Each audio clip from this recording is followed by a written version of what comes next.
அனைவருக்கும் வணக்கம். இன்னைக்கு நம்ம தமிழ்ல ரீசெண்டா ரிலீஸ் ஆயிருக்க இரவின் நிழல் படத்தோட கதையை பத்தி தான் பார்க்க போறோம். இந்த படத்தோட கதையானது பார்த்தீங்கன்னா நான் லீனியர் பேட்டர்ன்ல இருக்கும். அதே பேட்டர்ன்ல நான் உங்களுக்கு எக்ஸ்பிளைன் பண்ணேன் அப்படின்னா கண்டிப்பா குழம்பிடும். அதனால இந்த படம் எதுல இருந்து ஆரம்பிக்குது, எங்க போய் முடியுது அப்படின்ற மாதிரி ஒரு சின்ன நரேஷன்ல முடிச்சிடறேன். படத்தோட ஸ்டார்டிங்லேயே ஹீரோவான நந்துவை தான் காமிக்கிறாங்க. பெரிய பணக்காரனான இவரு சினிமாவில் இருக்கிற பாதி பேர் இவர்கிட்ட தான் பணம் வாங்கி படம் பண்ணிக்கிட்டு இருக்காங்க. குறிப்பா சொல்லணும் அப்படின்னா இவர் ஒரு கந்து வட்டி பிசினஸ் பண்ணிக்கிட்டு இருக்காரு அப்படின்ற மாதிரி இவரை காமிக்கிறாங்க. அண்ட் பக்கத்துல இருக்கிற நபர் ஓடி வந்து இந்த மாதிரி போலீஸ் இந்த இடத்த தெரிஞ்சுக்கிட்டாங்க, நீங்க உடனடியா இங்கிருந்து கிளம்பி ஆகணும்னு, நாங்களும் கூட வரோம் அப்படின்ற மாதிரி சொல்ல இவர் பாத்தீங்கன்னா தனியா கிளம்புறாரு. இவர் கார்ல இருந்து அங்கிருந்து புறப்பட்ட உடனே இவங்க கூட இருக்கிற ஒரு ஆள் பாத்தீங்கன்னா இந்த மாதிரி சுவாமிஜிகளை கொல்லதான் அவர் வருவாருன்னு எனக்கு தோணுது, அவர் இங்கிருந்து கிளம்பிட்டாரு அப்படின்ற மாதிரி போனை வைக்க கார்ல போய்கிட்டே இருக்கிற இவரை காமிக்கிறாங்க. போய்கிட்டே இருக்கும்போது இவரோட பழைய நினைவுகளால பாத்தீங்கன்னா அவதிப்படுற ஒரு லேடி பாத்தீங்கன்னா இவர்கிட்ட வந்து ரொமான்ஸ் பண்ற மாதிரி இருக்கும். அது எல்லாமே பாத்தீங்கன்னா நினைவுகளா மட்டும் தான் இருக்கும். இவர் கார்ல போய்கிட்டே இருப்பார். அண்ட் ரொம்ப தூரம் டிராவலுக்கு அப்புறமா பால் அணிஞ்சு போன ஒரு இடத்துக்குள்ள வந்துட்டு அந்த இடத்துக்குள்ள நடந்து போய்கிட்டே இருக்கும்போது ரெக்கார்டர் ஆன் பண்ணி தன்னோட வாழ்க்கையில என்ன நடந்தது, இப்ப எதுக்காக நான் இங்க வந்திருக்கேன் அப்படின்ற மாதிரி பிளாஷ்பேக்கை ஸ்டார்ட் பண்றாரு. இவர் குழந்தையா இருக்கும் போது இவரோட அப்பா பாத்தீங்கன்னா இவரோட அம்மாவை சந்தேகப்பட்டு அடிச்சே கொன்னுடுறாரு.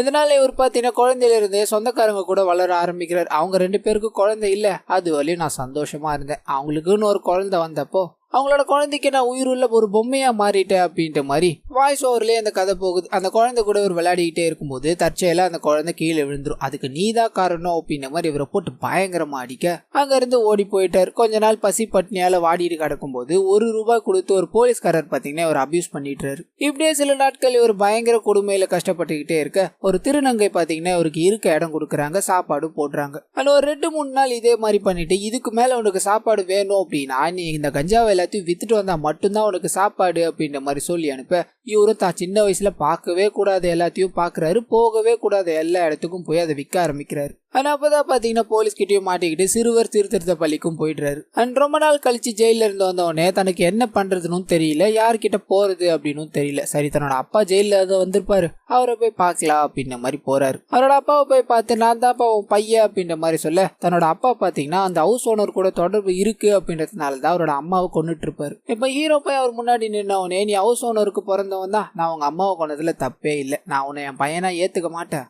வேணா நான் ஒரு நண்பனா உன்னை ஏத்துக்கிறேன் அப்படின்ற மாதிரி ஹீரோ சம்பாதிக்கிற எல்லாத்தையும் பாத்தீங்கன்னா இவர் குடிச்சே அழிக்க ஆரம்பிக்கிறாரு. ஒரு கட்டத்துல பாத்தீங்கன்னா இவரோட அப்பாவும் இறந்து போயிட்டாரு. அதுக்கு அடக்கம் பண்ணது கூட காசு இல்ல அப்படின்ற மாதிரி முழிச்சுக்கிட்டே இருக்கும்போது இவரோட அம்மா கூட தொடர்பு இருந்தார் இல்லையா அந்த ஹவுஸ் ஓனர், அவர்கிட்ட போய் நான் யாருக்கு பிறந்தேன்னு எனக்கு தெரியும், ஒழுங்கு மரியாதையா பணத்தை கொடு அப்படின்ற மாதிரி பணத்தை வாங்கி தன்னோட அப்பாவுக்கு தேவையான எல்லாத்தையும் பண்ணி முடிச்சிடுறாரு.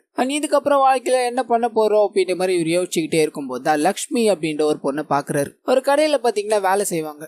அவங்கள பார்த்த உடனே ஒரு காதல் வயப்படுறாரு. இந்த விஷயத்த அவங்க கிட்டயும் சொல்ல 2 பேரும் லவ் பண்ணவும் ஆரம்பிக்கிறாங்க. அது இவங்களோட 2 பேர் காதலும் கொஞ்ச நாள் அப்படியே போய்கிட்டே இருக்க அதே ஊர்ல பாத்தீங்கன்னா தனா அப்படின்ற லோக்கல் ரவுடி பாத்தீங்கன்னா அங்க சுத்திக்கிட்டு இருப்பாரு. அவரை மாதிரி ஆகணும், அவருக்கு எவ்வளவு மரியாதை கிடைக்குது தெரியுமா, ஒரு கடையில ₹100 200 கடையில போய் ₹100 வாங்குறாரு. வாழ்ந்தா அவர் மாதிரி வாழணும் அப்படின்ற மாதிரி ஒரு மனசுக்குள்ளே நினைச்சுக்கிட்டு இந்த சைடு அந்த லட்சுமி கூட ரொமான்ஸும் பண்ணிக்கிட்டு இருக்காரு. அப்பதான் அவங்க பாத்தீங்கன்னா இந்த மாதிரி எனக்கு ஒரு ₹10,000 தேவைப்படுது, உன்னால கொடுக்க முடியுமா அப்படின்ற மாதிரி கேக்குறாங்க. நீ கேட்டு நான் இல்லன்னு சொல்லியிருக்கானா அப்படின்ற மாதிரி அந்த 10,000 ரெடி பண்ணணுன்றதுக்காக ஒரு வீட்டுல திருட போறாரு. இதனால போலீஸ் கிட்ட மாட்டி ஜெயிலுக்கும் போயிட்டாரு. ஜெயில இருந்து வெளியே வந்த கையோட லட்சுமியை போய் பார்க்கணும் அப்படின்ற மாதிரி ஒரு கம்பல் எல்லாத்தையும் வாங்கிட்டு அவங்கள பாக்கலான்னு போக ஆனா அவங்க பாத்தீங்கன்னா அந்த ஏரியாலே பயங்கரமான ரவுடியான தனா அப்படின்ற மாதிரி ஒருத்தனை காமிச்சாங்க இல்லையா, அவங்க கூட தொடர்புல இருக்காங்க. இதை பார்த்தா இவருக்கு என்ன சொல்றதுனே தெரியல. எதுக்காகடி இந்த மாதிரி பண்ண அப்படின்ற மாதிரி எல்லாம் கேட்க இவங்க கிட்ட பணம் இருக்கு, என்னை எப்படி பாத்துக்கிறான் பாரு, உங்ககிட்ட வந்தா ஆனா தினமும் கஷ்டப்பட்டுக்கிட்டு தானே இருக்கணும் அப்படின்ற மாதிரி சொல்ல இவர் பயங்கரமா குடிச்சிட்டு டான்ஸ் ஆடுறாரு. அது இவங்களை மறக்கணும் அப்படின்றதுக்காக ஒரு டிராக்டர்ல ஏறி ஆந்திரா அதாவது இந்த ஊரை விட்டே வேற ஊருக்கு போயிடுறாரு.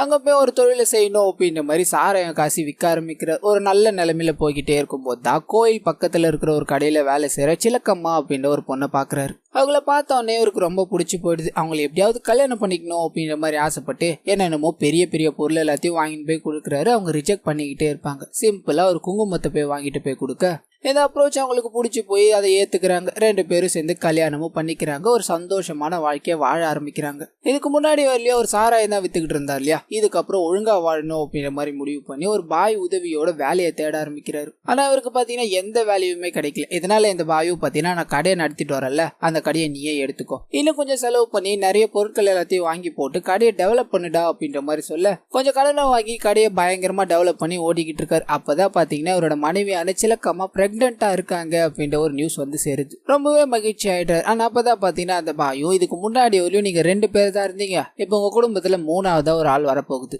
இதுக்கு நீ இப்ப பண்ற தொழில் எதுவுமே பத்தாவது, ஏதாவது பெருசா பிசினஸ் பண்ணோம், ஹவாலால ஈடுபடுறியா அப்படின்ற மாதிரி கேட்டு இவர் ஹவாலாலையும் இறக்கி விடுறாரு இவரோட மனைவிக்கு தெரியாம. அண்ட் இந்த விஷயமும் பாத்தீங்கன்னா போலீஸ்க்கு தெரிஞ்சு அந்த கடையை இழுத்து மூடிடுறாங்க. இவரோட மனைவி கேட்டா இந்த மாதிரி லைசன்ஸ் இல்லாம தான் கடையை மூடிட்டாங்க, வேற ஒன்றும் பண்ண முடியாது அப்படின்ற மாதிரி வேற தொழிலை தேட ஆரம்பிக்கிறார். ஆனால் அதே சமயத்துல பணம் கொடுத்த எல்லாருமே பாத்தீங்கன்னா இவர்கிட்ட பணத்தை கேட்டு டார்ச்சர் பண்றாங்க.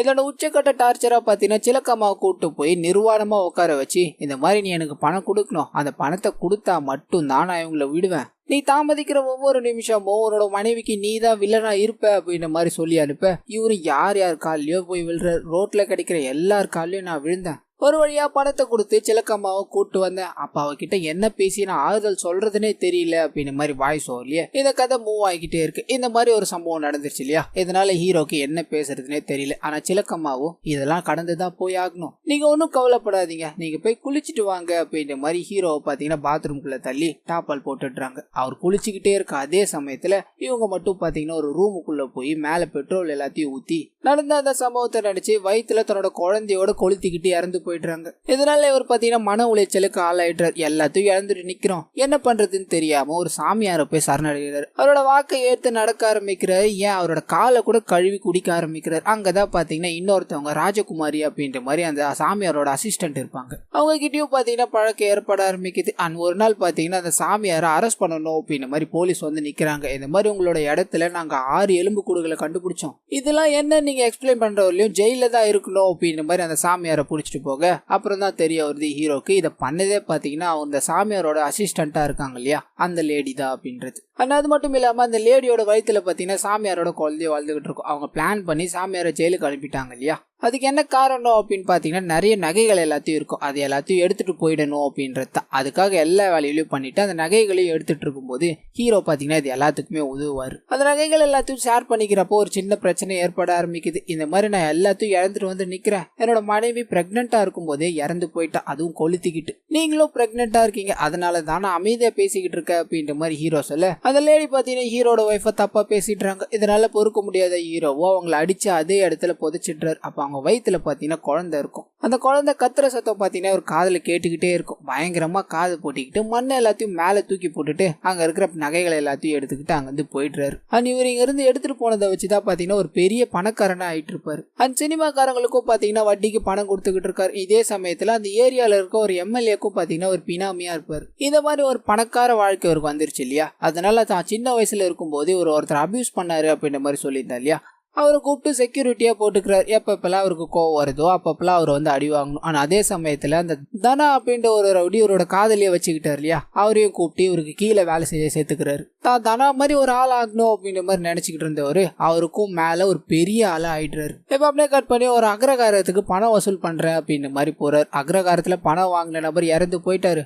அவரோட வீட்டுல அவரோட மனைவியும் அவரோட ஒரு 2வது பொண்ணு மட்டும் தான் இருக்காங்க அப்படின்ற மாதிரி இருக்கும். அவரோட 2வது பொண்ணை போய் பாக்குறாரு. பார்த்த உடனே பிடிச்சி போயிடுது. எனக்கு பணம் எதுவுமே வேணாம், உங்க பொண்ணை மட்டும் கொடுத்துருங்க அப்படின்ற மாதிரி சொல்ல அவங்களும் பாத்தீங்கன்னா இந்த மாதிரி என்னோட அம்மாவை நான் கஷ்டப்படுத்த விரும்பல, எனக்கு பிடிக்கல அப்படின்னாலும் நான் அவங்க கூட வாழ்றேன் அப்படின்ற மாதிரி கல்யாணம் பண்ணிக்கிறாங்க. ஆனா அதே சமயத்துல அவங்க பிரெக்னென்டாவும் ஆகுறாங்க. எனக்கு இந்த குழந்தைய சுமக்க பிடிக்கல, ஆனா இந்த குழந்தைய சுமக்கிறத தவிர எனக்கு வேற வழி இல்லை அப்படின்ற மாதிரி குழந்தைய சுமக்க ஆரம்பிக்கிறாங்க. இவருக்கு ஒரு குழந்தையும் பிறக்குது. அந்த குழந்தைக்கு பாத்தீங்கன்னா அபூர்வா அப்படின்னு மாதிரி பேர் வைக்கிறார். இவ்வளவு நாள் வரலையும் பாவங்களை பண்ணி பாவங்கள்லயே வாழ்ந்த இவருக்கு இவரோட குழந்தை மூலமா பாத்தீங்கன்னா ஒரு சந்தோஷம் கிடைக்குது. தான் குழந்தை எந்த சமயத்திலயும் அழுவவே கூடாது, அதை நீ தான் பாத்துக்கணும் அப்படின்ற மாதிரி இவரோட ஒய்ஃபையும் கேர் பண்ணி பாத்துக்க அவங்களுக்கும் பாத்தீங்கன்னா நீங்க குழந்தை வந்ததுக்கு அப்புறம் ரொம்பவே மாறிட்டீங்க, இதனால எனக்கும் உங்களை பிடிக்க ஆரம்பிச்சிச்சு அப்படின்ற மாதிரி சொல்ல கொஞ்சம் கொஞ்சமா அவர் பாவங்கள் எல்லாத்தையும் முடிக்கணும் அப்படின்ற மாதிரி விரும்புறாரு. இதோட முதல் வேலையா அவர் சின்ன வயசுல அபியூஸ் பண்ணவரை கூப்பிட்டு அடிப்பார் இல்லையா, அதை நான் இனிமேல் பண்ணல, என்னோட குழந்தைக்காக நான் இதை மாரி பண்ண மாட்டேன் அப்படின்ற மாதிரி அந்த நபரை சொல்லி அனுப்பி வைக்க அந்த அப்பதான் பாத்தீங்கன்னா ஆனந்த் அப்படின்ற ஒரு குட்டி பையன் உங்களோட வீட்டுல வளர ஆரம்பிக்கிறான். இவர்கிட்ட கடன் வாங்கின ஒரு நபர் பாத்தீங்கன்னா குடும்பத்தோட தற்கொலை பண்ணிட்டு இறந்து போயிட்டு இருப்பாரு, அவரோட பையனை மட்டும் விட்டு. அந்த பையன் பாத்தீங்கன்னா ஹீரோவோட பொண்ணு கூட வளர ஆரம்பிக்கிறான். 2 பேரும் செம்ம க்ளோஸ் ஆயிட்டாங்க. ஆனந்துக்கு ஏதாவது ஒண்ணு அப்படின்னா அந்த குழந்தையால தாங்கவே முடியாது அப்படின்ற மாதிரி இருக்கும். இதே சமயத்துல ஹீரோக்கும் பாத்தீங்கன்னா தான் பண்ண பாவங்கள் எல்லாமே ஒரு வாய்ஸா கேட்க ஆரம்பிக்குது. கொடூரமான வாய்ஸோட நீ பண்ண பாவங்கள் எல்லாத்துக்குமே மன்னிப்பே கிடையாது அப்படின்ற மாதிரி பேசி இவரை பயமுறுத்த அப்பதான் பாத்தீங்கன்னா அவரோட குழந்தை வேகமா இவர்கிட்ட வருது. ஆனந்தோட அப்பா அம்மா உங்களாலதான் இறந்து போனாங்க, நீங்க தானப்பா அவங்கள கொன்னீங்க, எனக்கு உங்களை சுத்தமா பிடிக்கலப்பா, எனக்கு உங்க கூட இருக்கவே தோணல அப்படின்ற மாதிரி உங்களோட அம்மாவோட இவங்க கிளம்பிடுறாங்க. அன்னைக்கு வீட்டை விட்டு போனவங்க தான் அதுக்கப்புறம் இன்னும் எங்க இருக்காங்கன்னு தெரியல, அவங்க எங்க போனாங்களும் தெரியல அப்படின்ற மாதிரி வாய்ஸ் ஓவர்லயே பிரசன்ட்டுக்கு வருது. இப்போ இவர் இங்க வந்திருக்கதான காரணம் என்ன அப்படின்னு பாத்தீங்கன்னா, அந்த சாமியார் அப்ப ஜெயிலுக்கு போயிருப்பா இல்லையா, ஜெயில இருந்து வந்த உடனே ஹீரோ பண்ண விஷயங்கள் எல்லாமே தெரிஞ்சிருக்கும். அண்ட் பணத்தோட நகைகளோட இவர் எஸ்கேப் ஆயிட்டார் இல்லையா,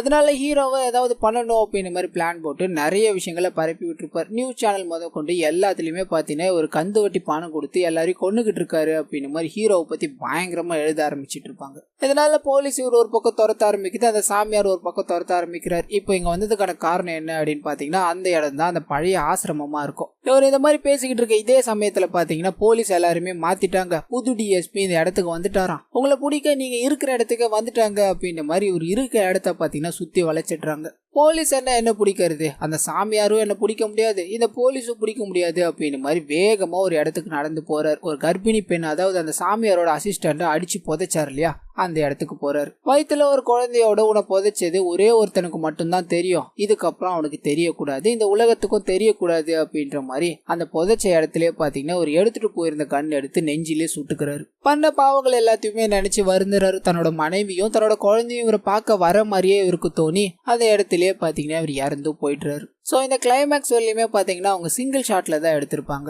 ஒவ்வொரு சீனுமே பயங்கர எஃபர்ட் போட்டு எடுத்திருப்பாங்க. உங்களால தியேட்டருக்கு போய் பார்க்க முடிஞ்சது அப்படின்னா கண்டிப்பா இந்த படத்தை ஒரு வாட்டி போய் பாத்துருங்க.